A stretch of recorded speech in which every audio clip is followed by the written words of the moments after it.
Okay, folks, it's your buddy Mike Messier Andretti. Mike's Instant Movie Review, Adam Driver, Penelope Cruz. Just saw it. Should you see it? Should you not? Well, I will give you a little caveat. If you do plan on seeing this movie Andretti in the big theater, in the screen, on the screen, on the big screen, in the auditorium, in the theater, purchasing a ticket, whether you have a subscription to one of these theater chains, or I believe Movie Pass just got reincarnated, or if you pay full price, I don't want to say like an idiot, but like an idiot, to see this film, make sure you see it early on the best possible screen. I think there's going to be a remarkably different experience if you see this movie. God, fuck. If you see this movie on an IMAX or on a whatever the fuck, on a big screen. If you see it on the big screen, IMAX type of deal, as opposed to just a regular, like, standardized screen, the car races especially, okay, as you might imagine. The film was directed by Michael Mann. He's done a ton of shit we've all seen. You know what I mean? Jamie Foxx and Tom Cruise and that one that we all watched 20 years ago, whatever the fuck. He's been around the block. He's made some movies. This screening that I saw tonight, after the film ended, there was a little mini interview with Michael Mann and like the audio tech guy, which is interesting. It was kind of like I couldn't figure out which was which for a minute or so, because I think the audio tech guy was a little more reserved and well dressed, to be honest. No offense, Michael Mann. I'm trying to give myself some more fucking light here, which it's not working. So what else? Well, did I like the movie? Did I not? I kind of did. I think I'm fucking around with this thing. I'm trying to give myself some more light for you fine folks, but I'm not having much luck, okay? So, did I like the movie? Did I not? I sort of did. I think the discrepancy is that I have a creative project of my own that I want to be putting some time into, and I took time out of my busy schedule with that to come to this movie. And, you know, it's always a sacrifice. You can't be two fucking places at once, can you? So this thing's not working. I don't know what to do. But basically, this movie is good. I don't know if it's great. I think the car racing scenes might be great. What it reminded me of quite a bit was a couple of years ago, maybe 3, around Thanksgiving time, there was a movie called Gucci, once again with Adam Driver and with Lady Gaga. Christ. So I kind of feel like this is kind of like that. Basically another, you know, biopic, Italian legend, big name, all that good stuff. So if you like Gucci, which I kind of did, you'd probably like this, which I kind of did.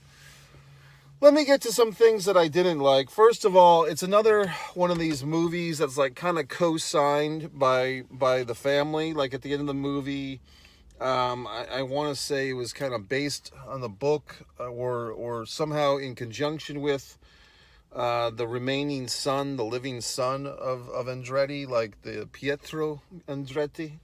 So it's kind of like he's flim-flamming, like he's telling us how great his dad is, even though his father had flaws. And usually what that means is, oh, my dad fucked around a lot. You know, basically the father Andretti had 2 wives, you know, 2 sons, one by the Penelope Cruz wife, Lara.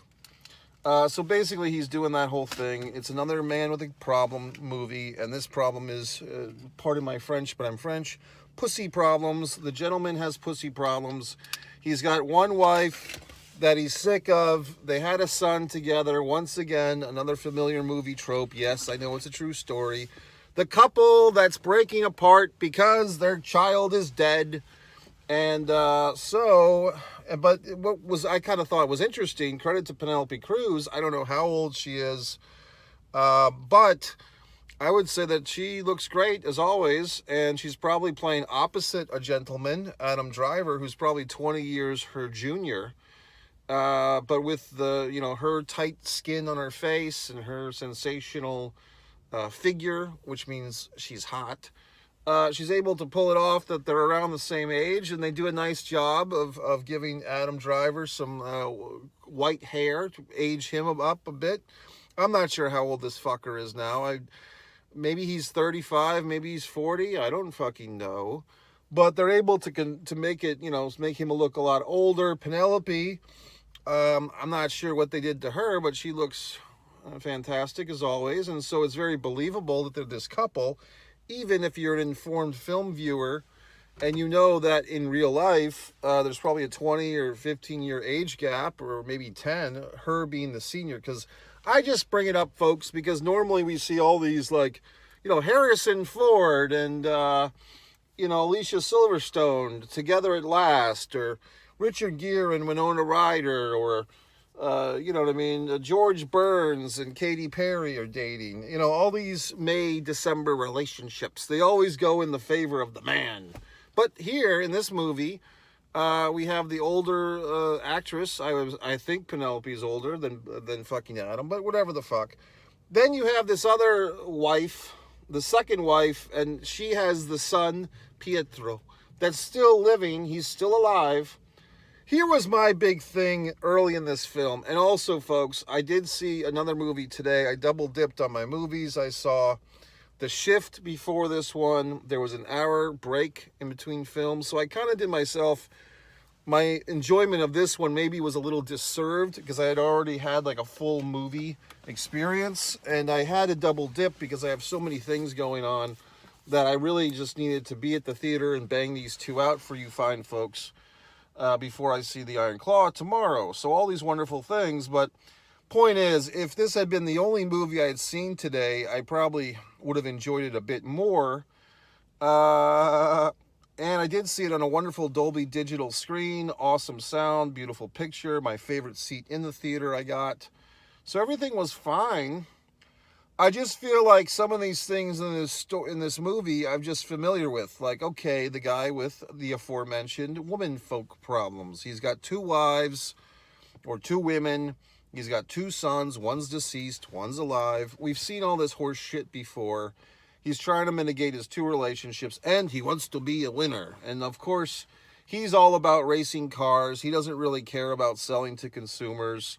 He just wants to have the fastest drivers, the fastest cars, and what do you know? There's a lot of death in this world. Now, spoiler, we get to kind of the highlight of this movie, or the low light, depending on how you see it, but a beautifully filmed tragedy of a car accident. Now, if you've been watching my reviews, you hear me say that all these tropes of car accidents and dead people, dead children, dead parents in all these movies, but this one, the car accident scene in the big race was actually unbelievably well shot and did kind of surprise me because I didn't read up on this thing, or I don't know all these things about Andretti. So this terrible car accident, you see how it all breaks down. You see unfortunately, spectators get killed. I'm assuming that's a true story. Very dramatic, and so forth. Now, I kind of knew that something big was happening around the time we were getting to that race, so I really had to facilitate, i.e. use the restroom, but I held off until after that tragic accident because I'm like, okay, well, I know that at this point in the film they're going to be dealing with the aftermath. There's probably going to be a couple of serious conversation scenes, so this will be a good time for me to take my little break, which I did. So when I got back to the theater, it kind of seemed like things were wrapping up with the whole fucking movie, so and it's one of those things where, to be honest, I don't know if I'm that curious that I'm going to run out and see this one again. Because as I stated, if I were to see this one again, or if I were to see this one, I'm recommending that you see it on a Dolby Digital or an IMAX or a Big D. Do I really want to rush out and see this one within the next week? Because I'm assuming, and when you assume, you're usually correct, that I would have to rush out and see this thing right away because another big, Christmas movie is going to come out and supersede this one. and this one will be demoted to like the shittier screens, okay? That's just how this world works. So my point of the matter of the fact is this: I'm not sure what the fuck I'm going to do, okay?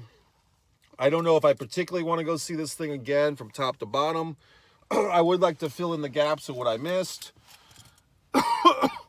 Now, here's my other big thing with this movie. As soon as this movie started, I was having a little bit of a flashback. Several years ago, maybe just one or two, there was a movie with our same gentleman hero here, Adam Driver. It was some type of, like, he's from a parallel universe, and there's a fucking dinosaur involved or some horse shit.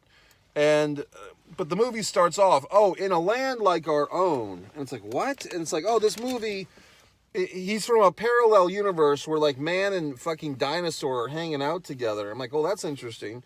But on that universe, he's speaking English, like American U.S. English. I'm like, oh, wow, what a fucking coincidence. Of all the goddamn parallel universes where this dude's hanging out with dinosaurs, he happens to be speaking U.S. contemporary English, and he happens to be wearing clothes that look like they're from the fucking Gap, okay? What a coincidence that this other parallel universe, everyone speaks modern 2020 English, U.S., and they wear clothes from the Gap or from Target or whatever the fuck.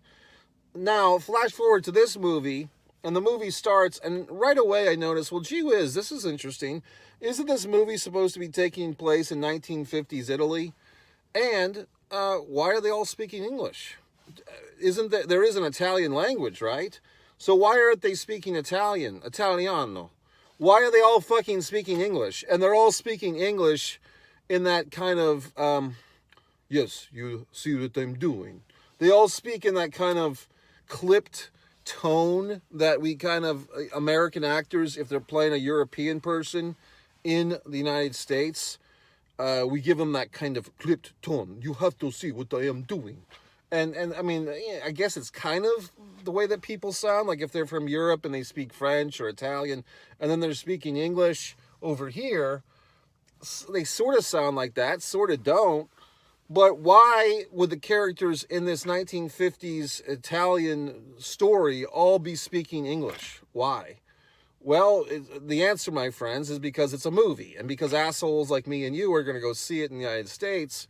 And we don't want to sit there through Adam Driver and Penelope Cruz struggling with Italian for 2 hours, do we? So it's a conceit.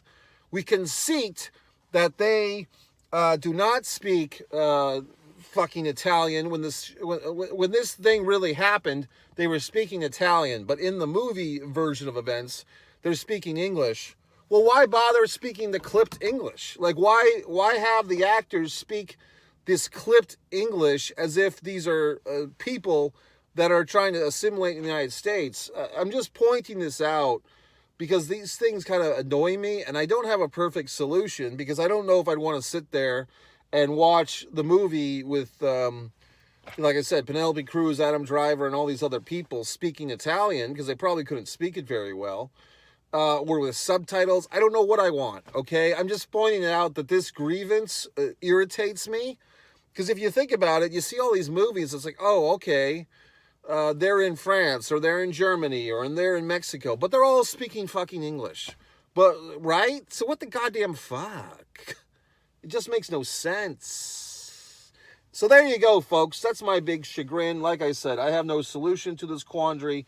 It's just something that annoys the hell out of me once I started thinking about it. And I didn't start thinking about it until our buddy there, Adam Driver, with his dinosaur movie from 2 or 3 years ago, which was so horrible I fell asleep during most of it. Now, this movie I did like I said, I guess I'm not cuckoo for Cocoa Puffs over it. It's not my favorite movie of the year. Not even close. I mean, it's to be blunt, it's nice to see a sex scene with Penelope Cruz. Although we don't see much. And, you know, she's getting a little bit older, but she's a sexy woman, great actress, blah, blah, blah.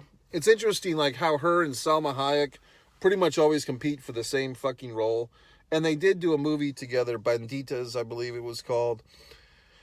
In any event, you know, it is what it is. I mean, I can't say, like, I don't think it's a great movie. I do think, once again, if you're a car enthusiast, which I'm not, You'd probably like this movie more than I did. I think all the acting was fine, high level cinematography. It's just, I guess I wasn't riveted. You know what I mean? And I guess because I don't have a working interest in the Andretti family, I didn't give a fuck that much. But was it a well-made movie? Yes. Was it entertaining? Yes. You have your guy with a problem, you know, the man with two wives, blah, blah, blah. And you have the oppression of women, and they're just being used to service the man to make heirs to the throne, blah, blah, blah. And you have this is the life we choose. It's full of danger and risk and, you know, big speeches and all this horse shit. So, I mean, it was all fine and fucking Jim Dandy, okay? But it wasn't the most original thing, and it wasn't like, oh my God, you got to go see this holy goddamn shit. But I would just say if you're a fan of Andretti, or if you're intrigued, or if you're an Italian American who has to support everything Italian American or Italian, then go right ahead and see it. I don't think you'll be disappointed. I think the term I'm looking for, folks, is by the numbers. You know what I mean? Like if you remember the Aretha Franklin but narrative with what's her name, Jennifer Hudson, 3 or 4 years ago, similar to this, kind of like, okay, that was good, that was serviceable, by the numbers. Similar to a lot of these movies that are kind of just what you would expect. Like, okay, that's kind of what I expected, and here it is. So not a lot of chance taking. Now, the opposite of that, the oxymoron of that, or the non-equation, something like the Elvis movie from a year or two ago, which was a lot more risk-taking with a lot of stuff, with the editing, the high speed, the rap music infested into the movie or ingested or intertwined. With this, by the numbers. Okay, so if you like the number, look, I have a good friend of mine that used to race cars. He did a lot of things in his life. He is of Italian heritage, so he'd probably love this thing. So for a guy like that, my buddy there, David, you know, go see the movie early. Don't wait. Don't sit on your dick and hold your dick and say, oh, I want to go see that. I hate when assholes say, oh, I want to go see that. I want to go see that. And then the movie comes and goes from the theater. Oh, I wanted to go see that. Well, shit for brain. This is what you do. You put your goddamn key in your car, you drive to the movie theater, and you go see the movie. It's not that fucking difficult. So then the assholes are like, oh, I wanted to see that. I'll just watch it at home. I'll watch it when it comes on Netflix. Okay, pedestrian. So anyway, folks, that's my fucking movie review. I give it 3 out of 5, I guess. It's good. It's serviceable. The car scenes are great. The tragic accident, I thought, was the best part of the movie. Penelope Cruz, always a favorite. The other woman, I've seen her in something. I couldn't remember her. She playing Italian. The blonde lady, I don't know. I mean, she wasn't very convincing. I don't think she's Italian in real life. I've seen her in something. I can't remember what. But, you know, it is what it is. What it is. It was fine. MikeMessier.com. Mike Messier. Buy all my books. Subscribe to all my channels. Go to the Foreign Object eBay store. Buy all my horse shit. And do everything I say.